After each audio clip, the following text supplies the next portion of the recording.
السلام عليكم ورحمة الله وبركاته. إن الحمد لله نحمده ونستعينه ونستغفره ونعوذ بالله من شرور أنفسنا ومن سيئات أعمالنا.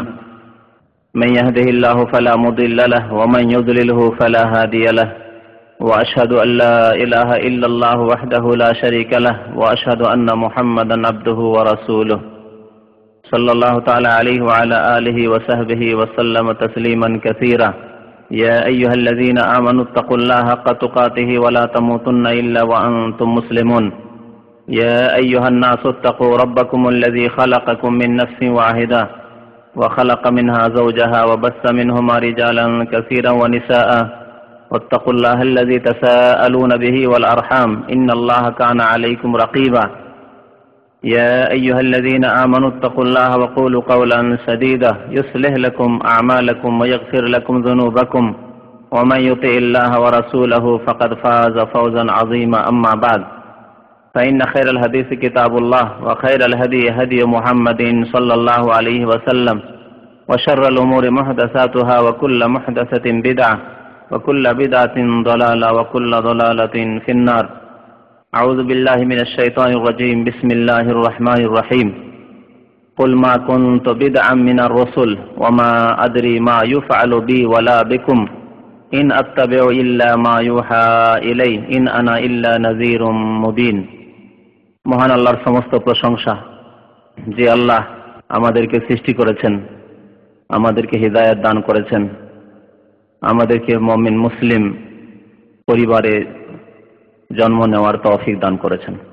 দরুদ ও সালাম নাজিল হোক প্রিয় নবী মুহাম্মদ রাসূলুল্লাহ সাল্লাল্লাহু আলাইহি সাল্লামের উপর, যিনি সারা বিশ্বের রহমত স্বরূপ শান্তির দূত হয়ে প্রেরিত হয়েছেন।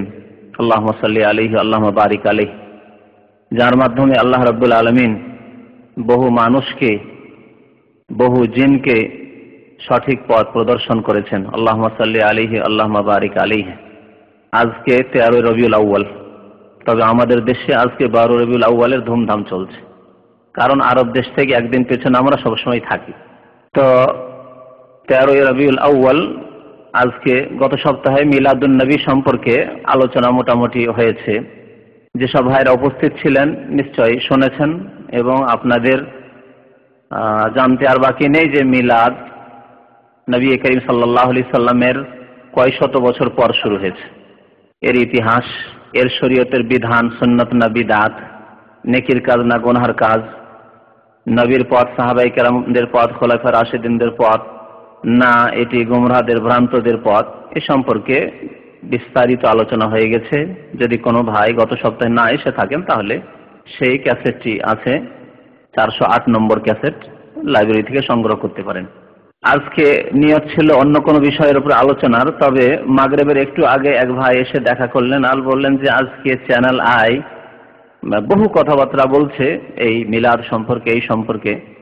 জেনে রাখা উচিত আপনাদের যে চ্যানেল আই, এই চ্যানেলের দায়িত্বশীল কর্মকর্তা, বক্তা, ছোট থেকে বড় পর্যন্ত সবাই হচ্ছে মাজার পূজারী, কবর পূজারী, বিদাতি, বেরেলভি, যারা নিজেদেরকে রিজভি বলে থাকে, তারা এরা।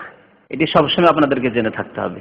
ভারতে এই দলটি কবর মাজার পূজা তারও আগে থেকে শুরু হয়েছিল, কিন্তু এই দলটি দল হিসাবে প্রকাশ পায় প্রায় 100 বছর আগে আহমদ রেজা খানের মাধ্যমে। আহমদ রেজা খান বেরেলভি, এই আহমদ রেজা খান, তার বাড়ি ছিল উত্তরপ্রদেশের একটি শহর, শহরটির নামই হচ্ছে বেরেলি, এই বেরেলি শহরে। এই জন্য ওই দলটিকে বেরেলভি বলা হয়। আর আহমদ রেজা খান যেহেতু তাদের ইমাম, তাদের ইমামে আজম, বরং তারা আহমদ রেজা খানকে অনুসরণ করে নবী রাসূলের মতো করে। আহমদ রেজা খান তাদের শিরোমণি, আহমদ রেজা খানের কথা তাদের জন্য অকাট্য দলিল। এই হচ্ছে চ্যানেল আয়ের যারা দায়িত্বশীল কর্মকর্তা, বক্তা, তাদের অবস্থা। আহমদ যেহেতু রেজা খান তার নাম ছিল, এই জন্য তারা ভারত, বাংলাদেশ, পাকিস্তান, এই 3টি দেশে বিশেষ করে তারা নিজেদেরকে তারা রেজভি বলে, অন্যরা তাদেরকে বেরেলভি বলে। কারণ ভারতে হানাফিদের 2টি ভাগ, বড় ভাগ রয়েছে, একটা হচ্ছে দেওবন্দি, একটা বেরেলভি। তো আহমদ রেজা খানের অনুসারী তারা হচ্ছে বেরেলভি। যাদের ধর্মই হচ্ছে কবর মাজার পূজার মাধ্যমে আল্লাহর সন্তুষ্টি হাসিল করে পরকালের মুক্তি হাসিল করা। বুঝতে পারছেন তো কথা? এখন হাসিল হবে না হবে সেটা আপনারা নিজের বিবেককে বিচার দেন, যে কবর মাজার পূজা করে কবরে মাজারে সেজদা করে আল্লাহর সন্তুষ্টি হাসিল হবে কিনা, পরকালের নাজাত হাসিল হবে কিনা, জান্নাতে যাওয়া যাবে কিনা, জাহান্নাম থেকে বাঁচা যাবে কিনা, এসব প্রশ্ন আমার একটি কথাই রয়েছে। তাদের আকীদা যে কবর মাজারে সেজদা করা ছাড়া আল্লাহর সন্তুষ্টি হাসিল হয় না, আল্লাহর নৈকট্য লাভ হয় না, আল্লাহর কাছে পৌঁছা যায় না, আল্লাহর সান্নিধ্য হাসিল হয় না, আর আল্লাহর নৈকট্য লাভ না হলে জান্নাত হাসিল করা যায় না, পরকালের মুক্তি হয় না, না দুনিয়ারই সুখ হয়। এই জন্য তারা কবর মাজার পূজায় বিশ্বাসী, কবর মাজারে সেজদা করে বিশ্বাসী। সন্তান সন্ততি ছেলে মেয়ে চাইতে হলে কবর মাজারের কাছে গিয়ে চাই, রোগের আরোগ্যতা চাইতে হলে কবর মাজারের কাছে গিয়ে চাই, চাদর চড়ায় কবরের ওপর, তওয়াফ করে কবরের, সেজদা করে কবরের, খাসি মোরগ জবাই করে গিয়ে কবরে, ওরসের মেলা লাগায় কবরে। এগুলো হচ্ছে তাদের ধর্ম। কবর পাকা করে, কবরকে মসজিদ চাইতেও সুন্দর করে ভারত, বাংলাদেশ, পাকিস্তানে মসজিদ হয়তো ভেঙে পড়ার মতো অবস্থা হয়ে আছে, কিন্তু কোন জায়গায় মাজার ভেঙে পড়ার অবস্থায় নেই। মাজার সবসময় সুন্দর, চাকচিক্য, একবার নতুন। যেহেতু ইনকামের সোর্স, উপার্জন হচ্ছে লক্ষ লক্ষ কোটি কোটি টাকা এই মাজারের মাধ্যমে, আর মসজিদ থেকে কোনো ইনকাম হয় না। হচ্ছে কি, মসজিদ থেকে আয় উপার্জন হয় না। মসজিদ আল্লাহর ইবাদত বন্দেগীর জন্য মহান আল্লাহ রাব্বুল আলামিন ইরশাদ করেছেন, ফি বুয়ুতিন আযানাল্লাহু আন তুরফা ওয়া ইউযকারা ফিহা ইসমুহু ইউসাব্বিহু লাহু ফিহা বিল গুদুবি ওয়াল আসাল রিজাল। আল্লাহ বলেন আল্লাহর ঘরে কি হয়, ফি বুয়ুতিন আযানাল্লাহু আন তুরফা। আল্লাহর ঘর কোনগুলি, মাজার না মসজিদ? মসজিদ। আল্লাহ বলছেন ফি বুয়ুতিন, এই ঘরগুলি, আল্লাহর ঘরগুলি, আযানাল্লাহু আন তুরফা, আল্লাহ আদেশ দান করেছেন যে এগুলিকে কি করতে হবে, সুন্দর করতে হবে, সাজসজ্জিত করতে হবে, এগুলির পেছনে খরচ করতে হবে, এগুলি সুন্দর করে তৈরি করতে, আনতুরফা, এগুলির মান মর্যাদা উন্নত করতে হবে, এগুলিকে সুন্দর করে নির্মাণ করতে হবে, এগুলির খেদমত সেবা করতে হবে। আযানাল্লাহু আনতুরফা, তাহলে মসজিদের সেবা করা আল্লাহর সন্তুষ্টির কাজ, পরকালের মুক্তির কাজ। মহান আল্লাহ এই আয়াতে ইরশাদ করেছেন আনতুরফা ওয়া ইউযকারা ফিহা ইসমুহু, আর এই আল্লাহর ঘরগুলিতে কার নাম স্মরণ করা হবে? আল্লাহর নামের জিকির করা হবে, আল্লাহর নাম স্মরণ করা হবে নামাজের মাধ্যমে, কোরআন তেলাওয়াতের মাধ্যমে, জিকির আজকারের মাধ্যমে, তাসবিহ তাহলিলের মাধ্যমে, মসজিদে অবস্থান করে ইতিকাফ করার মাধ্যমে ইত্যাদি। ইউসাব্বিহু লাহু ফিহা বিল গুদুবি ওয়াল আসাল, সকাল সন্ধ্যায় সেখানে বহু মানুষ আল্লাহর তাসবিহ পাঠ করতে থাকে। এ হচ্ছে মসজিদ। যে মসজিদ নির্মাণের কথা সূরা তাওবায় আল্লাহ রাব্বুল আলামিন আরেকটা আয়াতে বলছেন, ইন্নামা ইয়া'মুরু মাসাজিদাল্লাহি মান আমানা বিল্লাহি ওয়াল ইয়াউমিল আখির। নিঃসন্দেহে ইন্নামা ইয়া'মুরু মাসাজিদাল্লাহ, আল্লাহর মসজিদ বলা হয়েছে। কার মসজিদ? আল্লাহর মসজিদ। কোন জায়গায় আছে মাজারুল্লাহ? আছে, কোরআনে আছে কোন জায়গায় মাজারুল্লাহ? আল্লাহর মাজার, মাকাবেরুল্লাহ, আল্লাহর এই পীরদের কবর কোথায় আছে? ইন্নামা ইয়া'মুরু মাসাজিদাল্লাহ, আল্লাহর মসজিদগুলিকে আবাদ করে ওই সব লোকেরা, কারা সাজসজ্জিত করে, সুন্দর করে, নির্মাণ করে, তাতে খরচ করে, তাতে ইবাদত বন্দেগী করে। আবাদ করা মানে তৈরি করা থেকে শুরু করে ইবাদত বন্দেগী করা পর্যন্ত। শুধু তৈরি করে রেখে দিলে হবে না, সুন্দর করে। হ্যাঁ, ভালো ভালো মসজিদ, বহু টাকা খরচ করে মসজিদ তৈরি হলো, কিন্তু নামাজ নেই, কিয়ামতের লক্ষণ। মাসাজিদুহুম আমিরাতুন ওয়া হিয়া খারাবুম মিনাল হুদা। মসজিদ তো নির্মিত হবে খুব পয়সা খরচ করে, ব্যয়বহুল মসজিদ, কিন্তু খারাবুম মিনাল হুদা, নেকির কাজে, হেদায়েতের কাজে, ভালো কাজে বিরান করে দেওয়া হয় মসজিদকে, অনাবাদ করে দেওয়া হয়। মসজিদে আজান দেওয়ার লোক নেই, জামাতের নামাজ পড়ার লোক নেই, জামাত হলো ফজরের জামাত হয় না। কত মসজিদ রয়েছে মুসলিম দেশে। অমুসলিম দেশগুলির কথা বাদ দিয়ে দেন, যেখানে ফজরের আজানই হয় না, জামাতই হয় না। আল্লাহু আকবার। খারাবুম মিনাল হুদা, কিয়ামতের লক্ষণ। কিয়ামত কাছে আসলে এরকম হবে, মসজিদ পাকা হবে কিন্তু মসজিদে ইবাদত বন্দেগীর লোক পাওয়া যাবে না, নামাজের সংখ্যা নেই গ্রামে। ওই এক দুটো বুড়া মোল্লা আছে, 2-4 দিনে মরে যাবে, মরো অবস্থা, ওই তারাই নামাজটা পড়ে। নামাজ না পড়লে মসজিদে আজানও হইতো না, নামাজও হইতো না। এ হচ্ছে অধিকাংশ মুসলিম বিশ্বের মসজিদগুলির অবস্থা। আল্লাহ বলছে ইন্নামা ইয়া'মুরু মাসাজিদাল্লাহ, আল্লাহর মসজিদকে তারাই আবাদ করবে, তৈরি করে, এবং ইবাদত বন্দেগীর মাধ্যমে, নামাজের মাধ্যমে, জামাত সহকে নামাজ পড়ার মাধ্যমে মসজিদে এসে। মান আমানা বিল্লাহ, কারা? যারা আল্লাহর প্রতি ঈমান রাখে। আল্লাহর প্রতি ঈমান যারা রাখে তারাই না মুমিন। তাহলে মুমিনরা মসজিদ নির্মাণ করে মাজার নির্মাণ করবে না। ওয়াল ইয়াউমিল আখির, আর পরকালে যারা বিশ্বাসী তারা আল্লাহর মসজিদ, আল্লাহর ঘর নির্মাণ করে, আবাদ করে, ইবাদত বন্দি করে আল্লাহর মসজিদে। বাকি চ্যানেল আয়ের অভিভাবকরা, তার প্রবক্তারা, তার খাদেমরা, তারা কবর পূজারী, কবরের খাদেম, মাজারের খাদেম। সুতরাং ধোঁকা খাবেন না। বড়ই গুমরাহি ছড়াচ্ছে বাংলাদেশের অধিকাংশ প্রচার মাধ্যম। শুনে রাখুন, অধিকাংশ প্রচার মাধ্যম গুমরাহি ছড়াচ্ছে। তাতে সত্য কথা পাবেন না, মিথ্যার ছড়াছড়ি, ইসলামের নামে বাতিলের ছড়াছড়ি, তৌহিদের নামে শিরকের ছড়াছড়ি, সুন্নতের নামে বিদআতের ছড়াছড়ি। অল্প যদি দু চারটি থাকে কথা, তো হক আর বাতিলের পার্থক্য করা মুশকিল, যে কে বা হক বলছে আর কে বা বাতিল বলছে, কে বা সত্য বলছে, কে বা মিথ্যা বলছে, কে বা তৌহিদ সুন্নতের কথা বলছে, কে বা শিরক বিদআতের কথা বলছে। সাধারণ মানুষের জন্য পার্থক্য করা মুশকিল। এইরকমই অবস্থা ইসলামিক লাইব্রেরি বা কিতাবের লাইব্রেরিগুলির অবস্থা, যে কোন কিতাবই বা কিনবো আর কোনটাই বা কিনবো না। যদি ভালো কোরআন সুন্নাহর অনুসারী আলেমদের পরামর্শ না নিয়ে লাইব্রেরিতে ঢুকেন তো গুমরাহ হয়ে যাবে। কিনে ফেলবেন মকসুদুল মুমিনিন, কিনবেন আপনার কি বলছে সেই কিতাবগুলি, নিয়ামুল কোরআন, কিনবেন আপনি বেহেশতি জেওয়ার, কিনবেন না এইসব কিতাবই তো কিতাব। হ্যাঁ, আমাদের দেশের সমাজের ফাজাইলে আমল, এগুলি হচ্ছে কিতাব। যেই কিতাবগুলি পড়ে পড়ে অধিকাংশ মানুষ ওমা ইউমিনু আকসারুহুম বিল্লাহি ইল্লা ওয়া হুম মুশরিকুন। মহান আল্লাহ রাব্বুল আলামিন সূরা ইউসুফে ইরশাদ করছেন, অধিকাংশ মানুষ যারা ঈমানের দাবি করে থাকে। আমরা ঈমানের দাবি করি না, করি না?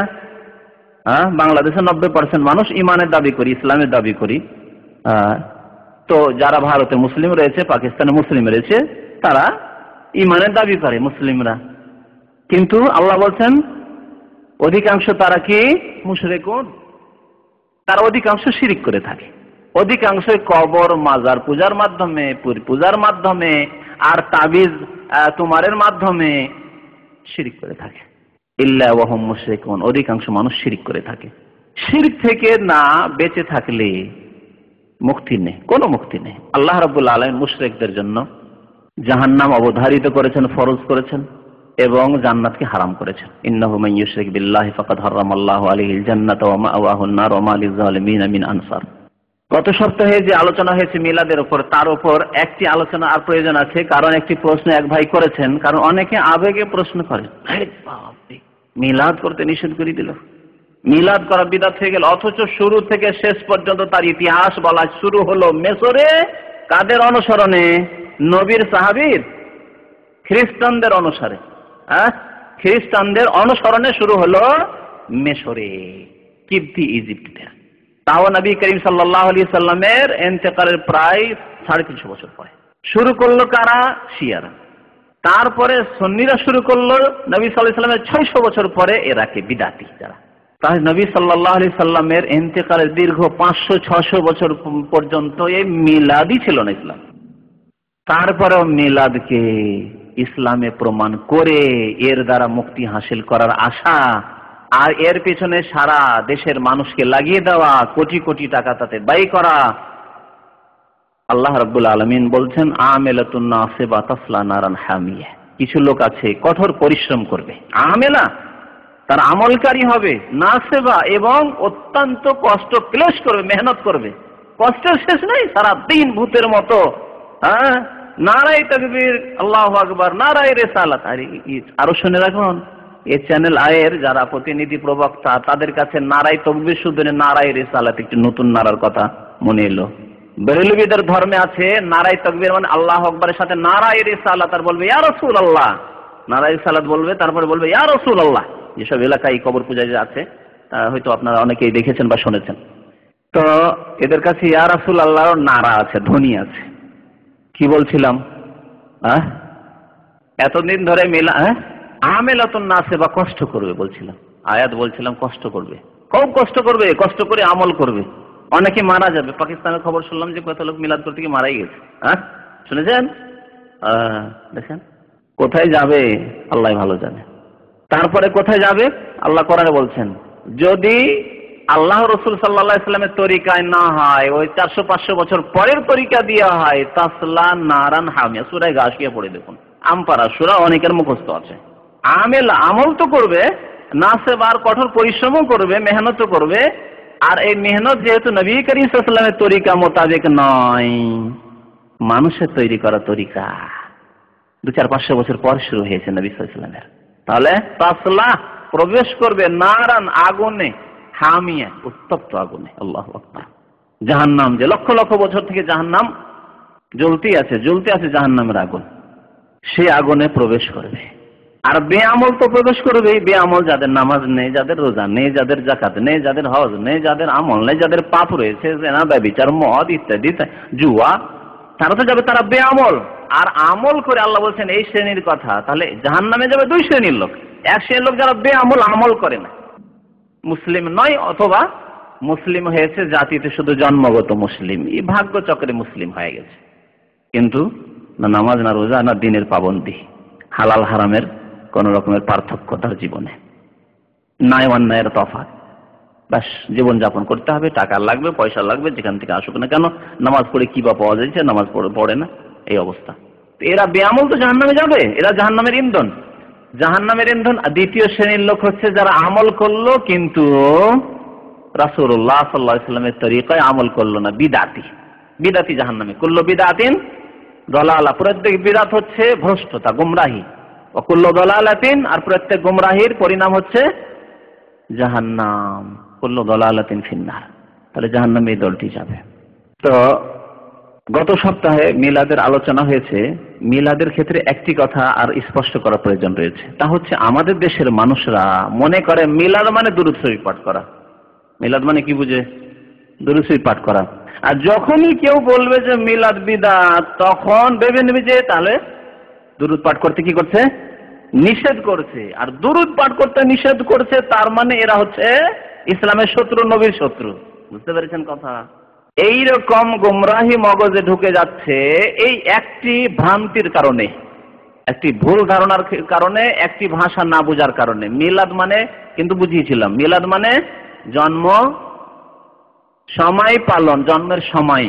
তো মিলাদ মানে জন্ম বার্ষিকী পালন, জন্মের দিন পালন, এ হচ্ছে মিলাদ, তাই না? তাহলে মিলাদ মানে দুরুদ নয়। মিলাদ মানে দুরুদ কি? মিলাদ মানে সালাম কি? না, কখনো না। তাহলে দুরুদ আর সালামের আরবি কি? সালামের আরবি সালাম, এটা তো জানা আছে, তাই না? সালামের আরবি সালাম হচ্ছে আসসালামু আলাইকুম ওয়া রাহমাতুল্লাহ। সালাম, এটা মানুষকে সালাম দিলাম, আমরা একে অপরকে সালাম দিলাম। নবী করিম সাল্লাল্লাহু আলাইহি ওয়াসাল্লামকে সালাম দেওয়া আল্লাহ কোথায় শিখিয়েছেন বলুন তো দেখি? কে বলতে পারে আল্লাহ কোথায় শিখিয়েছেন? তাশাহুদে আল্লাহ শিখিয়েছেন। আল্লাহ যেখানে স্পেশালি শিখিয়েছেন যে তুমি বাধ্য করতেই হবে এখানে সালাম নবীকে, না হলে তোমার নামাজ হবে না। এবং সবচাইতে উত্তম অবস্থা মানুষের উত্তম অবস্থা হচ্ছে নামাজের অবস্থা। এটা হচ্ছে দান করার অবস্থা, এটা হচ্ছে রোজার অবস্থা, এটা হচ্ছে আপনার হজ করার অবস্থা, তাই না? এক হচ্ছে মাতা পিতার সেবার অবস্থা।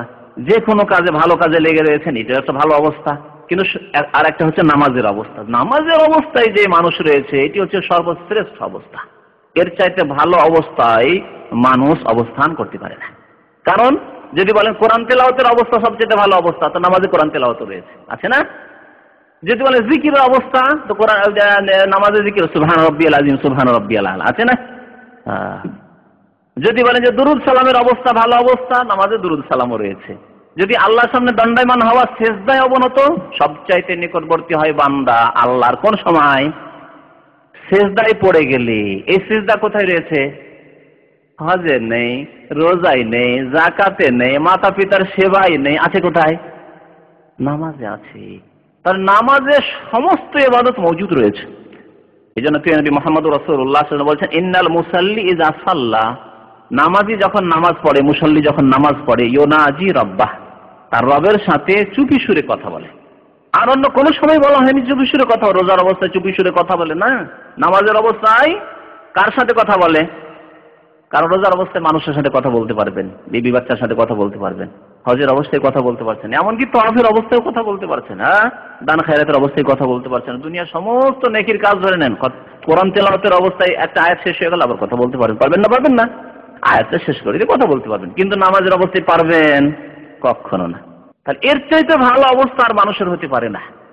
ইউনাজি রাব্বাহ, শুধুমাত্র আল্লাহর সাথে কথা বলতে পারে। হারাম অন্য কারোর সাথে কথা বলা। সেই অবস্থায়, সেই শ্রেষ্ঠ অবস্থায়, সেই সর্বোত্তম অবস্থায় আল্লাহ রাব্বুল আলামিন ফরজ করেছেন নামাজের রুকন, যদি কেউ নবী করিম সাল্লাল্লাহু আলাইহি সাল্লামের উপর সালাম পেশ না করে আত্তাহিয়াতুর মাধ্যমে, আসসালামু আলাইকা আইয়ুহান নাবিয়্যু ওয়া রাহমাতুল্লাহি ওয়া বারাকাতুহু, নবী সাল্লাল্লাহু আলাইহি সাল্লামের উপর সালাম, রহমত, বরকত, তিনটি দোয়া। আসসালামু আলাইকা, সালাম হোক হে নবী আপনার উপর, ওয়া রাহমাতুল্লাহ, আল্লাহর রহমত বর্ষিত হোক, ওয়া বারাকাতুহু, আর আল্লাহর পক্ষ থেকে অসংখ্য বরকত বর্ষিত হোক। নবী করিম সাল্লাল্লাহু আলাইহি সাল্লামকে সাহাবারা জিজ্ঞাসা করলেন যে আরাফনা কাইফা নুসাল্লিমু আলাইকা ইয়া রাসূলুল্লাহ, আমরা তো জানতেই পারলাম যে কেমন করে আপনার উপর সালাম পেশ করতে হবে। আল্লাহর আদেশ দুইটি। আল্লাহর আদেশ দুইটি কি আছে নবীর শানে? এক, দুরূদ পেশ করো, সালাত পেশ করো, আর একটি হচ্ছে সালাম পেশ করা। তো সালাম তো শিখে নিলাম, তার মানে আত্তাহিয়াতুর হুকুম আগেই চলে এসেছিল। তা আত্তাহিয়াতু যখনই শিখে নিলেন সাহাবারা, তখনই বলে ইয়া রাসূলুল্লাহ আরাফনা কাইফা নুসাল্লিমু আলাইক, বুঝতে পারলাম যে এইভাবে সালাম আপনার উপর পেশ করতে হবে। তাহলে সালাম কেমন করে পেশ করতে হবে সাহাবারা শিখলেন কি না? কেমন করে? ওয়াজ মাহফিলে, মিলাদ মাহফিলে ইয়া নবী সালামু আলাইকা করে, ইয়া রাসূল সালামু আলাইক করে, ইয়া হাবিব সালামু আলাইক, বালাগাল ওলা বিকামালিহি কাশাফাত দুজা বিজামালিহি হাসানাত জামিউ খিসালিহি সাল্লু আলাইহি ওয়া আলিহি ইয়া নবী সালামু আলাইকা, এই করে না।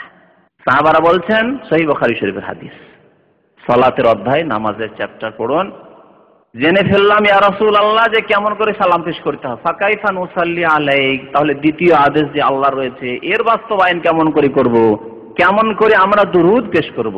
তাহলে দুরূদ শব্দটি ফার্সি শব্দ, উর্দু শব্দ। এই শব্দটি বাংলাতেও দুরূদ, উর্দুতেও দুরূদ, ফার্সিতেও দুরূদ। শব্দটি কি তাহলে আরবিতে? সালাহ। সালাহ মানে নামাজও হয়, যে নামাজ, একে সালাহ বলে। আর সালাতের আরেকটি অর্থ হচ্ছে দুরূদ। নবী সাল্লাল্লাহু আসসালাতু আলান নবী যখন বললেন নবী সাল্লাল্লাহু আলাইহি সাল্লামের উপর সালাত, তখন আর নামাজ নাই, নবীর উপর নামাজ নাই, নবীর উপর কি? দুরূদ। তাহলে দুরূদের আরবি হচ্ছে সালাত। আল্লাহ রাব্বুল আলামিন আমাদেরকে আদেশ করেছেন, ইন্নাল্লাহা ওয়া মালাইকাতাহু ইউসাল্লুনা আলান নবী ইয়া আইয়ুহাল্লাযীনা আমানু সাল্লু আলাইহি ওয়া সাল্লিমু তাসলিমা। নিশ্চয় আল্লাহ রাব্বুল আলামিন নবীর প্রতি সালাত নাজিল করেন। আল্লাহ রাব্বুল আলামিন সৃষ্টিকর্তা কিনা? কাকে সৃষ্টি করেছেন? আমাদেরকে, নবীকে সৃষ্টি করেছেন কিনা? তাহলে নবী আল্লাহর বান্দা নয় কি? আমরা কি বলি না ওয়াশহাদু আন্না মুহাম্মাদান আবদুহু ওয়া রাসূলুহু? তো আল্লাহ রাব্বুল আলামিন সালাত আল্লাহর পক্ষ থেকে, মানে তিনি রহমত বর্ষণ করে থাকেন, আল্লাহ বর্ষণ করে থাকেন। আল্লাহ কারো সামনে দাঁড়িয়ে, যেমন আমাদের দেশে ওই চ্যানেল আয়ের বিদাতিরা বলছে নবীও তো মিলাদ করছে, তাদের ভাষায় বলছি।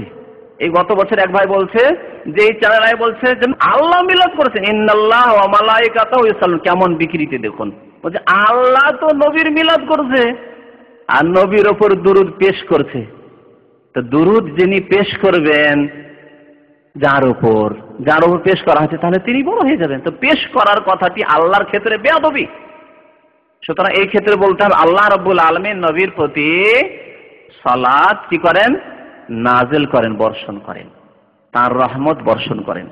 এই একটি অর্থ অধিকাংশ ওলামারা নিয়েছেন যে আল্লাহ কেমন করে সালাত বর্ষণ করেন বা সালাত নাজিল করেন। ইন্নাল্লাহা ওয়া মালাইকাতুহু ইউসাল্লুনা, আল্লাহর কথা আগে নিয়ে নেন, তারপরে ফেরেশতাদের কথা, তারপর আমাদের কথা।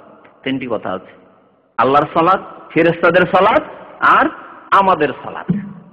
অধিকাংশ আলেমদের নিকটে আল্লাহ রাব্বুল আলামিনের সালাত মানে আল্লাহর রহমত বর্ষণ, স্পেশাল রহমত প্রিয় নবী সাল্লাল্লাহু আলাইহি সাল্লামের উপর।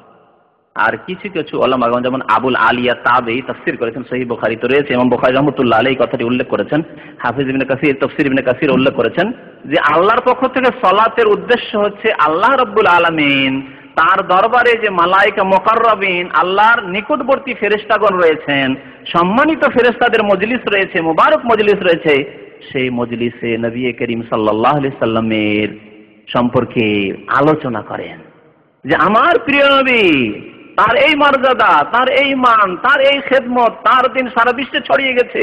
এমন কোন দেশ নেই যেখানে তার দিন নেই, যেখানে আশহাদু আল্লা ইলাহা ইল্লাল্লাহ ওয়া আশহাদু আন্না মুহাম্মাদান আবদুহু ওয়া রাসূলুহু বলার লোক নেই। দেখো সারা বিশ্বে মসজিদ তৈরি হয়েছে যেখানে আল্লাহর বান্দারা ইবাদত করছে প্রিয় নবী মুহাম্মদুর রাসূলুল্লাহ সাল্লাল্লাহু আলাইহি সাল্লামের সুন্নতের অনুসারে, ইত্যাদি ইত্যাদি।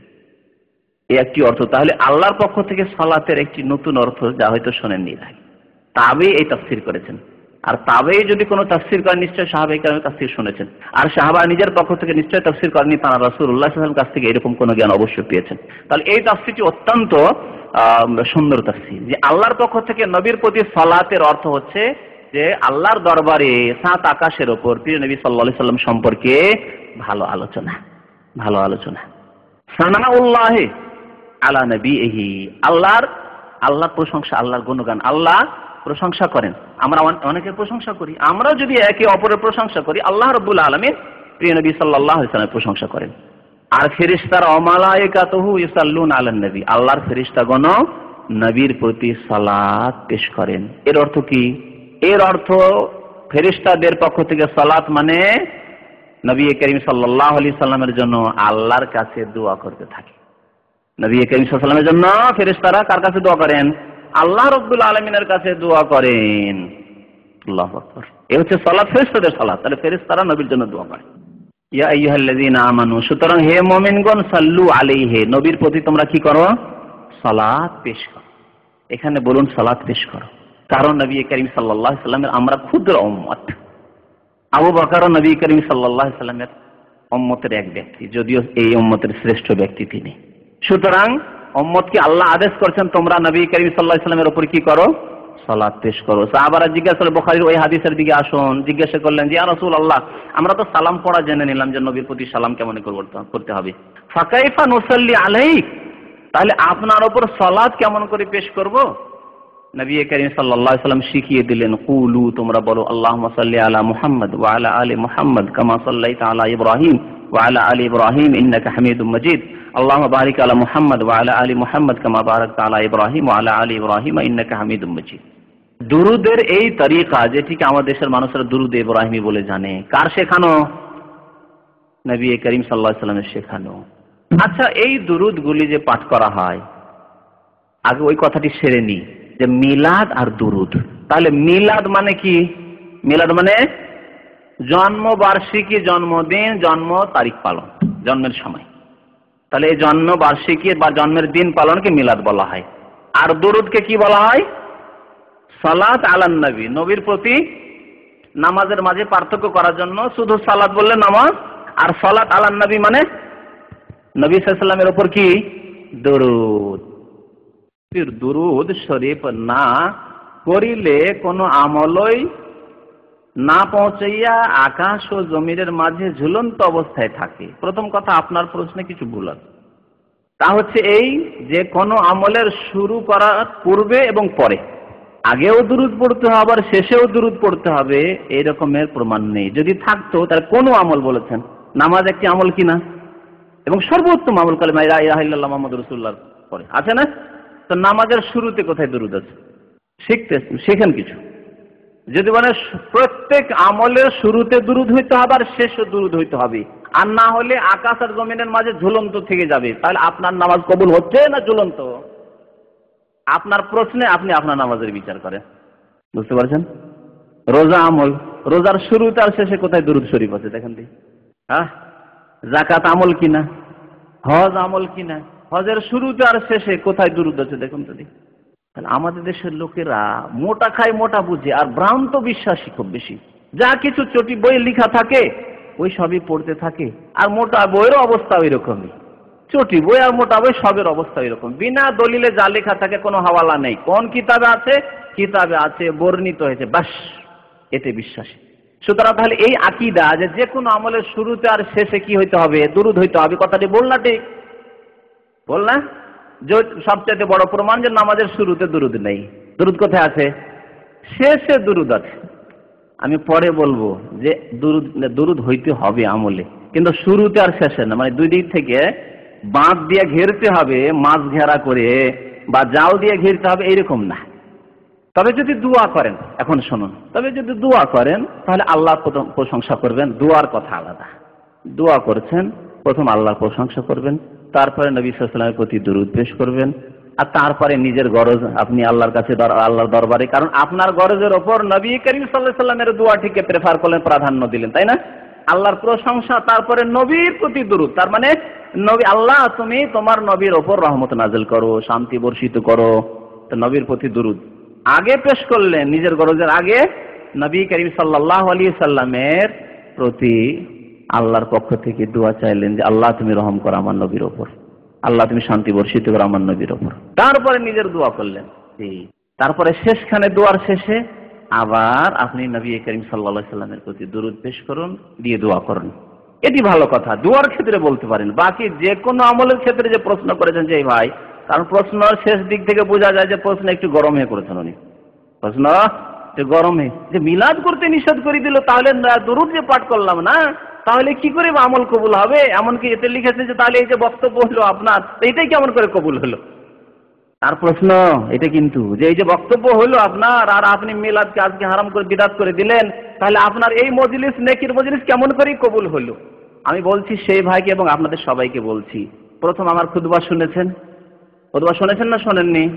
ওয়া আশহাদু আন্না মুহাম্মাদান আবদুহু ওয়া রাসূলুহু সুন্নতি খুতবার শেষে সাল্লাল্লাহু আলাইহি ওয়া আলা আলিহি ওয়া সাহবিহি ওয়া সাল্লামা তাসলিমা পড়েছি, প্রত্যেক দিন আমি পড়ি। হ্যাঁ, আচ্ছা, আরবি তো পড়া হইলো, তারপরেও আমাদের দেশের লোকদেরকে বোঝানোর জন্য আর বাংলাতে দুটি উদ্দেশ্য। এক হচ্ছে যে নবীর প্রতি দুরূদ পেশ করা, আল্লাহর প্রশংসা করা বড়ই নেকির কাজ, বড় ইবাদতের কাজ। উপরন্তু আমাদের বাংলা ভাষীদেরকে আরো বোঝানোর জন্য যে দেখো শুধু আরবিতেই দুরূদ হলো না, যে তুমি বুঝলে না, তুমি তো অন্ধ, বুঝতে পারলে না যে আরবিতে দুরূদ হলো। সেই জন্য সমস্ত প্রশংসা আল্লাহর, দুরূদ ও সালাম হোক নবী সাল্লাল্লাহু আলাইহি ওয়াসাল্লামের প্রতি। প্রত্যেকটি বক্তব্যে এই আলোচনা আছে না নেই? আছে। তাহলে তারপরে কি করে বললেন যে আপনার এই আমল কি করে তাহলে কবুল হলো? বুঝতে পেরেছেন? শেষখানে আমরা শেষ করলে বেশিরভাগ সুবহান রাব্বিকা রাব্বিল ইজ্জাতি আম্মা ইয়াসিফুন ওয়া সালামুন আলাল মুরসালিন বলি না? তাহলে দেখেন আল্লাহর প্রশংসা হলো, ওয়া সালামুন আলাল মুরসালিন, রাসূলদের প্রতি সালাম হোক, হয়ে গেল। আল্লাহ রাব্বুল আলামিনের এই আয়াত, কোরআনের শিক্ষা যে এইভাবে তোমরা সালাম পেশ করো, তারপরে আপনার মনে আর বক্রতা থাকা উচিত না। বুঝেন এখন বক্রতা কেন আসলো? তাহলে এটা বুঝতে হবে। বক্রতা এই জন্য আসলো যে মিলাদ মানে দুরূদ পড়া, বুঝে নিয়েছি। বাংলাদেশের মানুষ যারা মিলাদ করায় অভ্যাস, তো তারা কি করে, মনে করে যে মিলাদ মানে দুরূদ পড়া। মিলাদ মানে দুরূদ পড়া। তাহলে স্পষ্ট বুঝলেন যে মিলাদের শব্দের সাথে দুরূদের দূরেরও সম্পর্ক নেই। দুরূদ হচ্ছে সালাত আলান নবী, সালাম হচ্ছে সালাম আলান নবী। ইয়া আইয়ুহাল্লাযীনা আমানু সাল্লু আলাইহি ওয়া সাল্লিমু তাসলিমা। আচ্ছা, আর একটি বিষয় সংশয় দূর করি, আজকে সংশয় দূর করার জন্যই বসেছি। সেটি হচ্ছে যে মিলাদে তো দুরূদই পাঠ করা হচ্ছে, সালাম পাঠ করা হচ্ছে। দুরূদ সালামের জন্যই তো মিলাদ করা হচ্ছে। মিলাদ অনুষ্ঠান মানে দুরূদ সালাম পাঠ করা। বলো, নবী করিম সাল্লাল্লাহু আলাইহি সাল্লাম শিখালেন সাহাবায়ে কেরামদেরকে কি দুরূদ সালাম শিখালেন না? হাদিস একটু আগে বললাম। আল্লাহুম্মা সাল্লি আলা মুহাম্মাদ বলে সালাত শিখালেন। আর আত্তাহিয়াতুতে আসসালামু আলাইকা আইয়ুহান নবিয়্যু সালাম শিখলাম। তাহলে দুটো শিখে নিলাম। এই যে আত্তাহিয়াত পড়তে হয় বা এই যে দুরূদে ইব্রাহিমী পড়তে হয়, আর এই দুটি না পড়লে নামাজ হয় না। ওলামাদের নিকটে সহি মত হচ্ছে এটি, মনে রাখবেন যে আত্তাহিয়াত ছাড়া আর দুরূদ ছাড়া কি হয় না? নামাজ হয় না। এই দুটি হচ্ছে 14টি নামাজের রুকুন, পিলার, স্তম্ভের দুইটি। একটি হচ্ছে তাশাহুদ পড়া, আত্তাহিয়াত পড়া, যাতে রয়েছে আসসালামু আলাইকা আইয়ুহান নবী, আর একটি হচ্ছে আল্লাহুম্মা সাল্লি আলা মুহাম্মাদ আল্লাহুম্মা বারিক আলা মুহাম্মাদ পড়া। এই দুইটির কোনো একটি ছুটে গেলে নামাজ হয় না। পক্ষান্তরে যেসব মিলাদি ভাইয়েরা, তাদের মযহাব বর্ণনা করি। মিলাদি ভাইয়েরা আমাদের দেশে অনেক ভাগে বিভক্ত, কিন্তু দুইটি ভাগ করে দিলে করা যেতে পারে। তারা একদল বেরেলভি হানাফি, মানে আহমদ রেজা খানের উম্মত হানাফি, এই চ্যানেল আইওয়ালারা। আর আরেকটি দল হচ্ছে দেওবন্দি হানাফি, মানে আশরাফ আলী থানভী হাকিমুল উম্মতের অনুসারী। দুইটি দল স্বীকার করতে হবে যে হানাফি সমাজ ভারত, বাংলাদেশ, পাকিস্তানে দুই ভাগে বিভক্ত। হয় দেওবন্দি তরিকার অনুসারী, আর না হলে আহমদ রেজা খান বেরেলির অনুসারী, বেরেলভি, রিজভি। তারা নিজেদেরকে কেউ রিজভি বলে, কেউ আহলে সুন্নাত বলে, কেউ সুন্নি বলে, আর বেরেলভি। তারা তো বেরেলভি আর দেওবন্দি, আর দুটোই শহর ভারতের, আর দুটোতে এখনো সিংহভাগ হিন্দু বাস করে। ভারত এমন একটি দেশ, যেই দেশ থেকে যত বাতিল ফিরকা বেরিয়েছে, সমস্ত বাতিল ফিরকার শেকড় রয়েছে ভারত। কাদিয়ানি থেকে শুরু করে মুনকেরে হাদিস অস্বীকার করো, শুধু কোরআন পালন করো, ভারত। তার ইতিহাস ভারত। যত রকম পাবেন আপনি বাতিল ফিরকা, তার পিছনে শেকড় রয়েছে ভারতে। এই ভারতের ইতিহাস অখণ্ড ভারত, পাকিস্তান, বাংলাদেশ, বর্মা থেকে শুরু করে এই অখণ্ড ভারতের কথা বলছি। তো এই দেওবন্দি বেরেলিদের আকীদা শুনুন দুরূদ সালাম সম্পর্কে। তাদের কিতাব পড়েন, হেদায়া থেকে শুরু করে, হেদায়া, বেকায়া, কদরি, বেহেশতি জেওয়ার, আরো কি পড়তে চান, ফতোয়া আলমগীরি, যে কোনো কিতাব পড়েন, ফিকহের কিতাব, ফতোয়ার কিতাব উঠিয়ে পড়ুন, নামাজের অধ্যায় উঠিয়ে দেখবেন যে আত্তাহিয়াত আর দুরুদের মর্যাদা তাদের কাছে কতটুকু। এত অল্প মর্যাদা যে নামাজে দুরুদ এবং আত্তাহিয়াত, দুরুদ পড়া তাদের কাছে সুন্নাত, আর আত্তাহিয়াত পড়া তাদের কাছে ওয়াজিব, ফরজ নয়। আত্তাহিয়াত যদি না পড়ে, ইমামও না পড়ে, মুক্তাদিও না পড়ে, তবুও নামাজ হয়ে যাবে। আর যদি ছেড়ে দেয়, সহসিজদা করে, হয়ে গেল।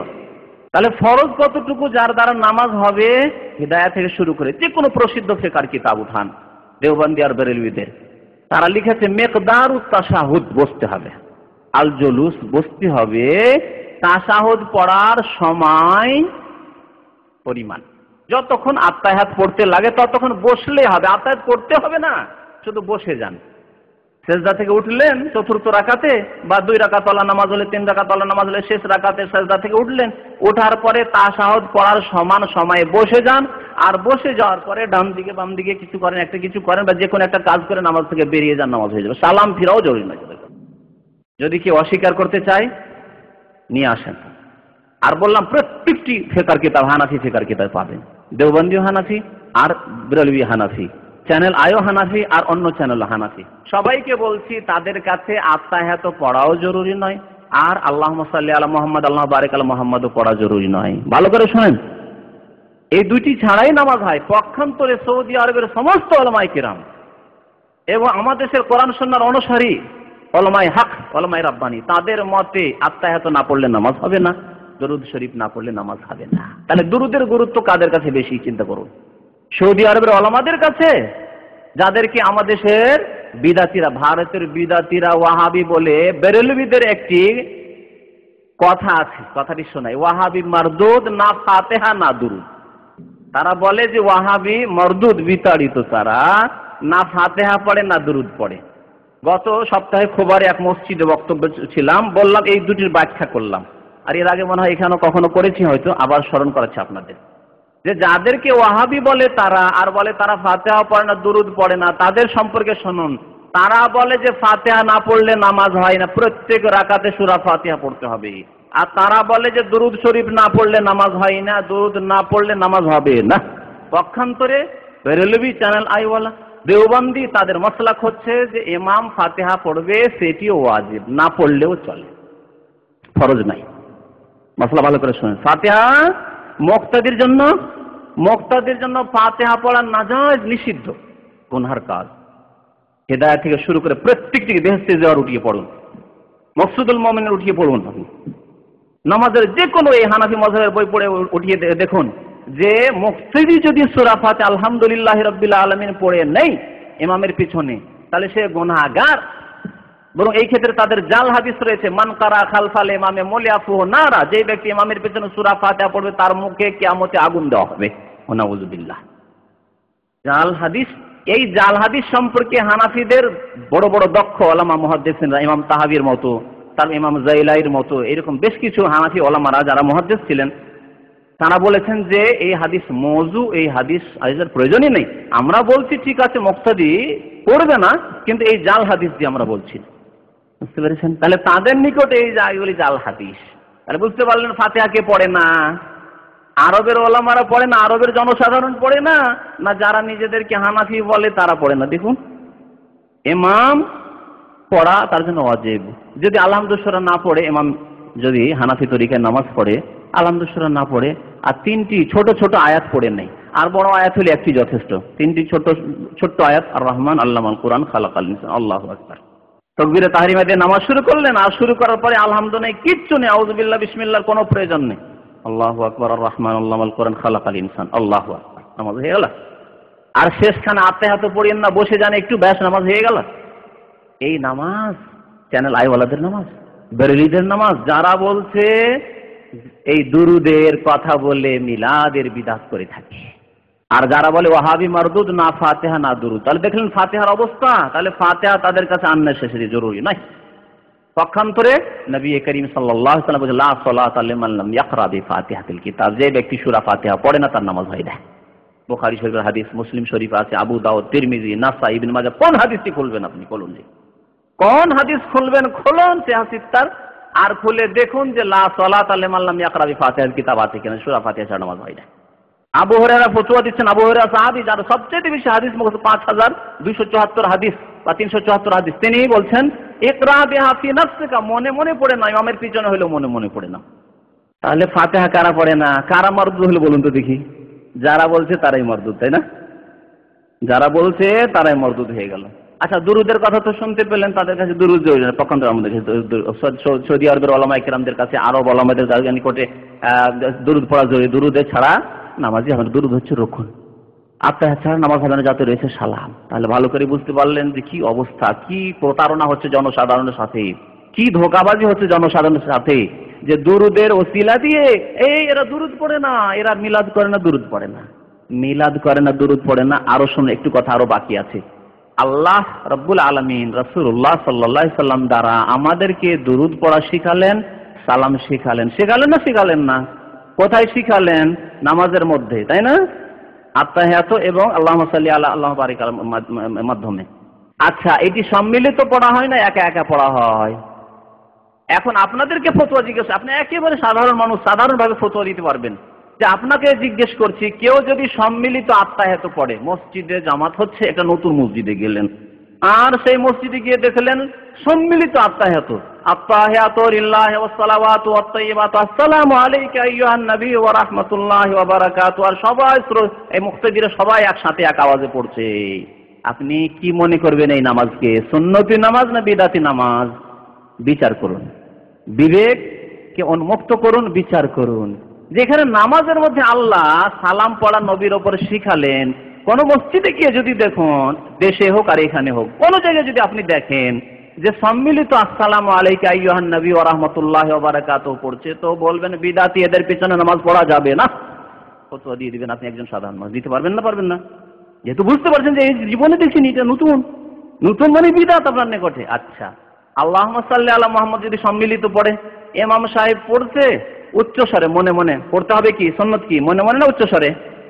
মনে মনে পড়তে হবে। একা একা না সম্মিলিত? একা একা। যদি কোনো মসজিদে এরকম দৃশ্য দেখেন যে লোকেরা নামাজ পড়ছে আর বলছে আল্লাহুম্মা সাল্লি আলা মুহাম্মদ ওয়া আলা আলি মুহাম্মদ কামা সাল্লাইতা আলা ইব্রাহিম ওয়া আলা আলি ইব্রাহিম ইন্নাকা হামিদুম মাজিদ, আর পেছন থেকে সবাই হই হই হই করে একসাথে পড়ছে লব্বাইক আল্লাহুম্মা লব্বাইক করার মতো বা জিকির করার মতো, সম্মিলিত আমাদের জিকিরের মতো, তাহলে কি বলবেন? সুন্নাত বলবেন না বিদআত? বিদআত। তাহলে বুঝতে পেরেছেন, আল্লাহ যেখানে শিখালেন, যেখানে রাসূল শিখালেন, সেখানে সম্মিলিত দুরুদ সালাম নেই। তাহলে আপনার জলসাতে, ওয়াজ মাহফিলে ইয়া নবী সালাম আলাইকা কোত্থেকে আসলো? কোথা থেকে আসলো? এই গানের সুর কোত্থেকে আসলো? আর সম্মিলিত এই দুরুদ সালাম পড়া কোত্থেকে আসলো? আসলে কোরআন হাদিসে আছে। যেখানে আল্লাহ দুরুদ সালাম পেশ করতে শেখালেন, সেখানে সম্মিলিত শিখালেন না, সেখানে সুর করে শিখালেন না, সেখানে মনে মনে পড়ো। আর সেটি হচ্ছে সর্বোত্তম অবস্থা। আগে বলেছেন নামাজের অবস্থা সর্বোত্তম অবস্থা। তাহলে কোথায় রয়েছেন? ধোঁকা খাবেন না। দরুদ ও সালামের বড় ফজিলত রয়েছে। দরুদ ও সালাম যারা না পাঠ করে তারা কি, হ্যাঁ জানেন কেউ? যে দরুদ সালাম পড়েন না তাদেরকে নবী সাল্লাল্লাহু আলাইহি ওয়াসাল্লাম কি বলেছেন? বখিল বলেছেন, কৃপণ বলেছেন। আল বাখিল আল্লাযী যুকিরতু ইনদাহু ফালাম ইউসাল্লি আলাইহি। ওই ব্যক্তি সবচেয়ে বড় কৃপণ, বখিল, যার সামনে আমার আলোচনা হলে আমার উপর সালাত সালাম পেশ করে না, দরুদ পেশ করে না সাল্লাল্লাহু আলাইহি ওয়াসাল্লাম। যখনই নাম আসবে নবী করিম সাল্লাল্লাহু আলাইহি ওয়াসাল্লামের, তখন কি বলতে হবে? সাল্লাল্লাহু আলাইহি ওয়াসাল্লাম। আর একটু মজার কথা শুনিয়ে দিই, কারণ একটু মজার কথা না শোনালে হাকিকাত স্পষ্ট হবে না, আসল মর্ম পর্যন্ত পৌঁছিতে পারবেন না। যারা বলে ওয়াহাবি মারদুদ না ফাতিহা না দুরুদ, আর যারা মিলাদ করে এই বলে যে আমরা দুরুদ পাঠ করার জন্য, দুরুদ সালামের জন্য মিলাদ করছি, তাদের কথা শুনেন। তাদের মতে জীবনে একবার দুরুদ পড়া ফরজ, জীবনে একবার দুরুদ পড়া ফরজ। উঠান ফাজাইল আমল, শেখ জাকারিয়া সাহেবের, ইলিয়াস সাহেবের ভক্ত যিনি শাইখুল হাদিস, আর কিতাব উঠিয়ে দেখুন, তিনি হানাফি জগতের শিরোমণি, এতে কোনো দ্বিমত নেই। হানাফি জগতের উপমহাদেশের অদ্বিতীয় শাইখুল হাদিস তার মত, তিনি লিখছেন ফাজাইলে দুরুদ, ফাজাইলে দুরুদকে বাংলায় আলাদা করে ছাপিয়েছে, আমার কাছে আছে ওই কপি, বাংলাদেশ থেকে স্পেশালি আনিয়েছি, কারণ ওতে অনেক শিরক আছে, সেই জন্য ওটা প্রমাণের জন্য নিয়ে আসিয়েছি বাংলাদেশ। তো এই ফাজাইলে দুরুদে তিনি লিখছেন যে জীবনে একবার দুরুদ পেশ করে দিলে ফরজ আদায় হয়ে যাবে। তার মানে জীবনে কোনোদিন ওই 10 বছর বয়সে, 12 বছর বয়সে, 14 বছর বয়সে সাবালক হওয়ার পরেই ধরে নেন, যে সাবালক হওয়ার আগে হয়তো আপনি শরীয়তের আপনার উপর দায়িত্ব আসে না, কোনো এক সময় সাল্লাল্লাহু আলাইহি সাল্লাম বলে নিয়েছেন, আল্লাহুম্মা সাল্লি আলা মুহাম্মদ বলে নিয়েছেন, ফরজ আদায় হয়ে গেছে। বাকি সারা জীবনে যতবার নবী সাল্লাল্লাহু আলাইহি ওয়াসাল্লাম নাম আসবে ফরজ নেই, ফরজ নেই। তাহলে দুরুদ কারা বেশি পড়ে চিন্তা করতে পারলেন এখন, যাদের কাছে জীবনে একবার ফরজ। আর আমরা ঈমান রাখি যে নবী করিম সাল্লাল্লাহু আলাইহি সাল্লামের নাম আসলে দুরুদ পড়তে হবে। তবে ওলামারা বলেছেন এক মজলিসে বারবার যদি কেউ নাও পড়ে, একবার পড়ে, তো কোন রকম সে গুনাহ থেকে মুক্তি পেয়ে যাবে। এক মজলিস, আজকের মজলিসে একবার পড়েছেন আপনি ইনশাআল্লাহ গুনাহ থেকে এবং বেবরকতি থেকে মুক্ত পেয়ে যাবেন। বরকত ইনশাআল্লাহ চলে এসেছে। নবী করিম সাল্লাল্লাহু আলাইহি ওয়াসাল্লামের একটি হাদিস রয়েছে, ওই হাদিসটি শোনাই, যেহেতু প্রশ্ন করা হয়েছে যে শুরুতে আর শেষে দুরুদ পড়তে হবে, শুরুতে শেষে দুরুদের কথা কোথাও নেই। আছে কি, যে কোনো মজলিস যদি হয় আর সেখানে আল্লাহর প্রশংসা না করা হয়, ওয়ালাম ইউসাল্লি আলা নবিহিম, তাদের নবীর উপর যদি সালাত না পেশ করা, দুরুদ না পেশ করা হয়, ইল্লা কানা আলাইহিম তিরাতুন ইয়াউমাল কিয়ামah, তাহলে কিয়ামতের দিন বড় আক্ষেপ করতে হবে তাদেরকে। আর সেই মজলিস তাদের জন্য বরকতের কারণ হবে না, বরকতময় মজলিস হবে না। বুঝতে পারলেন? যে কোনো মজলিসে যদি আল্লাহর প্রশংসা না করা হয়, নবীর প্রতি দুরুদ পেশ না করা হয়, কিয়ামতের দিন আক্ষেপ করতে হবে, বহু নেকি থেকে মাহরুম। যখন আমল নামা যখন কম হয়ে যাবে আর নেক আমল যখন অল্প হয়ে যাবে, তখন বড় আফসোস করতে হবে যে হায় কত মজলিসে বসেছিলাম আর নবী করিম সাল্লাল্লাহু আলাইহি সাল্লামের নাম এসেছিল, সালাতু সালাম পেশ করিনি, সাল্লাল্লাহু আলাইহি সাল্লাম বলিনি, সেজন্য আফসোস করতে হবে, আর মজলিসে বরকত হবে না। তাহলে বোঝা গেল যে প্রথম আর শেষে নয়, বরং সেই মজলিসে দুরুদ হইতে হবে। এই মজলিস দিনের মজলিস হোক আর দুনিয়ার মজলিস হোক, এমনি বসেছেন আপনারা কোনো মিটিং করার জন্য, আজকাল দুনিয়ার রাজনৈতিক মিটিং হচ্ছে, সামাজিক মিটিং হচ্ছে, পারিবারিক মিটিং হচ্ছে, অর্থনৈতিক মিটিং হচ্ছে, আর অনেক সমিতি হচ্ছে, হচ্ছে এলাকা অঞ্চল ভিত্তিক এখানে অনেক সমিতি আছে না, অমুক ডিস্ট্রিক্টের সমিতি, অমুক ডিস্ট্রিক্টের সমিতি, অমুক ডিস্ট্রিক্টের সমিতি আছে। কত মজলিসে বসছেন, আল্লাহ রসুলের নাম আছে না, আল্লাহর নাম না রসুলের নাম, আর না দরুদ না সালাম না আল্লাহর প্রশংসা, কিছু আসে না।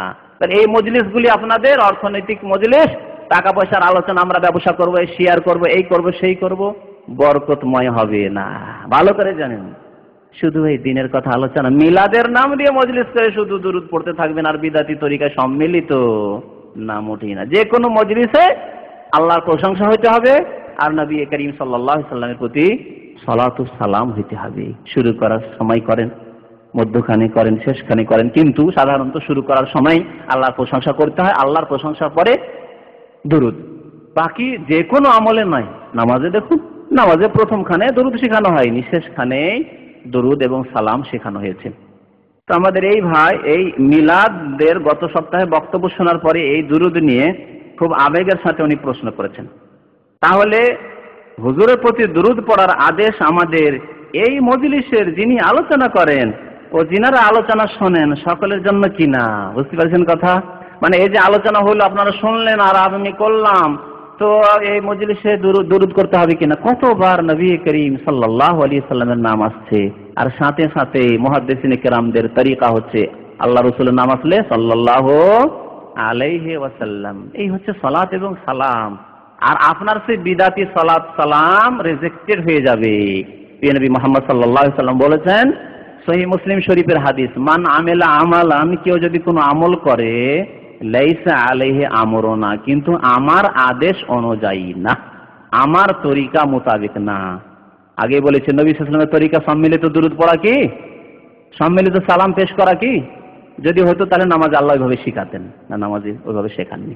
তাহলে নবীর তরিকায় যদি দুরূদ সালাম পেশ করা না হয় তো ফাহুয়া কি হবে? রাদ্দুন, সেটি মারদুদ, তার মুখে ছুঁড়ে মারা হবে। ফেরেশতারা এই আমল নেকির আমল বলে নোট করবেন না, বিদআত, এই একটি বিদআত হলো, এই বিদআত হলো, এই বিদআত হলো, বিদআতি আমল বলে নোট করবেন। কুল্লু বিদআতিন দালালা ওয়া কুল্লু দালালাতিন ফিন্নারে চলে যেতে হবে। সুতরাং সাবধান। আর মিলাদকে দুরূদ সালামের সাথে একাকার করে দেবেন না। মিলাদের সাথে দুরূদ সালামের কোনো সম্পর্ক নেই। দরুদ ও সালাম আপন জায়গায় ইবাদত। মান সাল্লা আলাইয়া সালাতান ওয়াহিদা, কেউ যদি একবার আল্লাহ রাসূলের প্রতি দুরুদ পেশ করে, আল্লাহুম্মা সাল্লি আলা মুহাম্মদ বলেই হোক আর সাল্লাল্লাহু আলাইহি ওয়াসাল্লাম বলেই হোক, যদি একবার দুরুদ পেশ করে তাহলে কি পাবে? সাল্লাল্লাহু আলাইহি বিহা আশারা। তাহলে আল্লাহর রহমত বর্ষণ করবে ওই সব লোকের ওপর। কতবার করে? 10 বার করে। সুবহানাল্লাহ। এতক্ষণ পর্যন্ত আপনি কি চিন্তা করতেন কতবার নবীর নাম এসেছে? গণনাই নেই।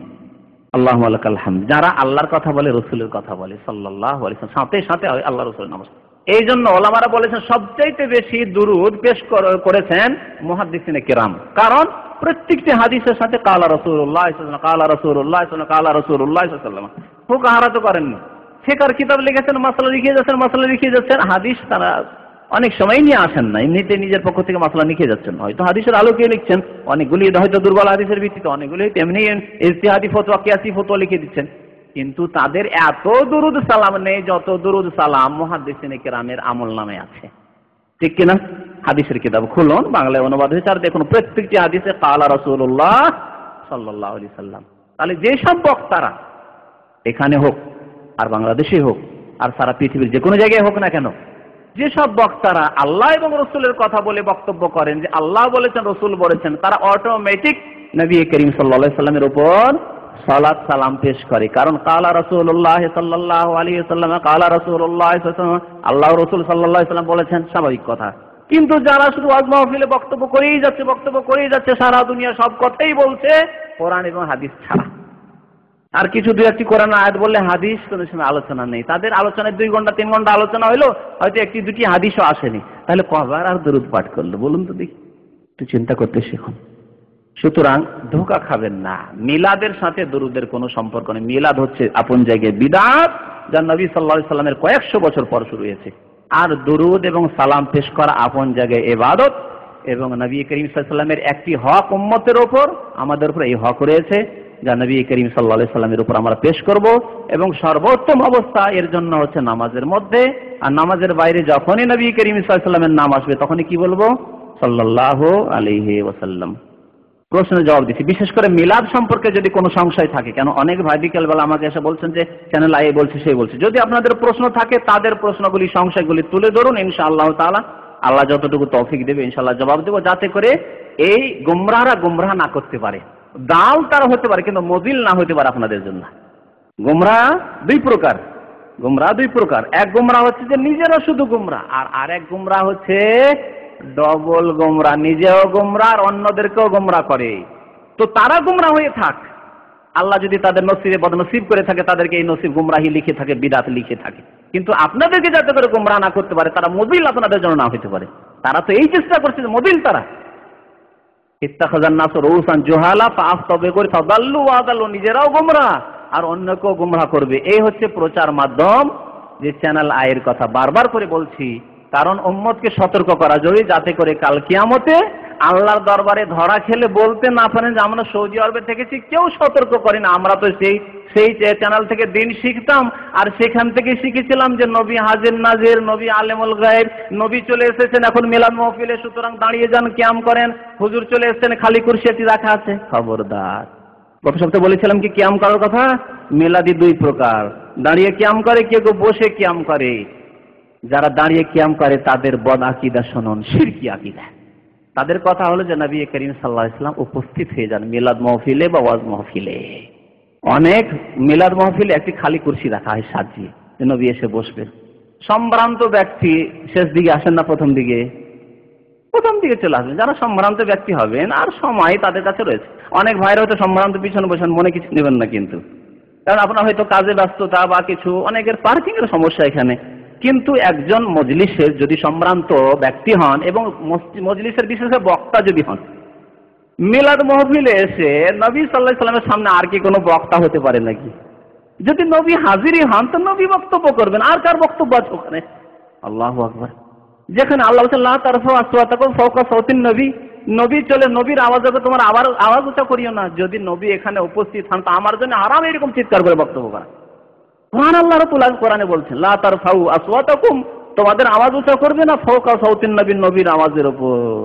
নবী বসে আছেন, আপনি চিন্তা করুন, আপনার আব্বা যদি শিক্ষিত মানুষ হন আর বসে আছেন, আর আপনি 18 বছর 20 বছরের যুবক, বক বক করে বক্তব্য করতে পারবেন মজলিসে? কখনো পারবেন না আপনি। তাহলে আপনার আব্বার যদি এই শ্রদ্ধা আপনার থাকে, আপনার শ্বশুর সাহেবের এই শ্রদ্ধা থাকে, আপনার আলেম হুজুরের এই শ্রদ্ধা থাকে, তাহলে নবী করিম সাল্লাল্লাহু আলাইহি সাল্লামের মর্যাদা তো আল্লাহ কোরআনে দিয়েছেন, লা তারফাউ আসওয়াতাকুম ফাওকা সাউতিন নবী ওয়া লা তাজহারু লাহু বিল কওল, কথা উচ্চস্বরে বলবে না তার সামনে। তাহলে নবী যদি মিলাদ মাহফিলে হাজির হন, তাহলে অন্যদের কথা বলা, বক্তব্য করা, হইচই করা, ইয়া নবী সালাম আলাইকুম, সমস্ত নাজায়েজ। আল্লাহ বলছেন কথাই বলবেন, নবী এসেছেন কথা বলবেন। নবী করিম সাল্লাল্লাহু আলাইহি সাল্লাম কোনোদিন কথা বলেছেন? মিলাদীদের কোন মজলিসে নবী সাল্লাল্লাহু আলাইহি ওয়াসাল্লাম এসে কথা বলেছেন? আর কত জায়গায় এক নবী এসে কথা বলবেন? লক্ষ লক্ষ মিলাদ হচ্ছে আজকে বাংলাদেশে, ভারতে। হ্যাঁ, নবী হাজির নাজির হয়ে যান, এই কথাটি শিরকি কথা, আল্লাহর সাথে শরীক করে দেওয়া। আল্লাহ রাব্বুল আলামিন হাজির, তাও সশব্দে হাজির নন, মনে রাখবেন। আল্লাহ রাব্বুল এলেমের দিক দিয়ে, জ্ঞানের দিক দিয়ে হাজির, অর্থাৎ সমস্ত জায়গার জ্ঞান রাখেন, খবর রাখেন।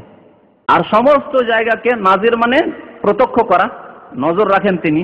সমস্ত জায়গার উপর, সাত আকাশ আরশে আজিমের উপর থেকে তিনি নজর রাখেন। কিন্তু আল্লাহ হাজির হয়েছেন সশব্দই কুফরি কথা। আল্লাহ রাব্বুল আরশ আজিমের উপর রয়েছেন এবং সব জায়গায় তার জ্ঞান হাজির, সব জায়গা সম্পর্কে তিনি ওয়াকিফাল এবং তিনি সব জায়গায় প্রত্যক্ষ করেন, সবকিছুই প্রত্যক্ষ করেন। পক্ষান্তরে নবীকে বলতে পারবেন যে নবী সাল্লাল্লাহু আলাইহি সাল্লাম তার দেহ মোবারক মদিনাতুর রাসূলে থাকা সত্ত্বেও সারা বিশ্ব নাজের তিনি প্রত্যক্ষ করছেন, দেখছেন, বলা যাবে?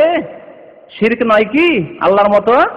আচ্ছা, হাজির মানে সব জায়গার জ্ঞান রাখেন, কোথায় কি হচ্ছে, কোন ডিস্ট্রিক্টে, ঢাকায় কতটা মিলাদ মাহফিল হলো, আর চিটাগাঙ্গে কতটা মিলাদ অনুষ্ঠান হলো, আর কত লোক সেই জুলুসে, সেই কি বলে মিছিলে হাজির হয়েছে, ইত্যাদি ইত্যাদি।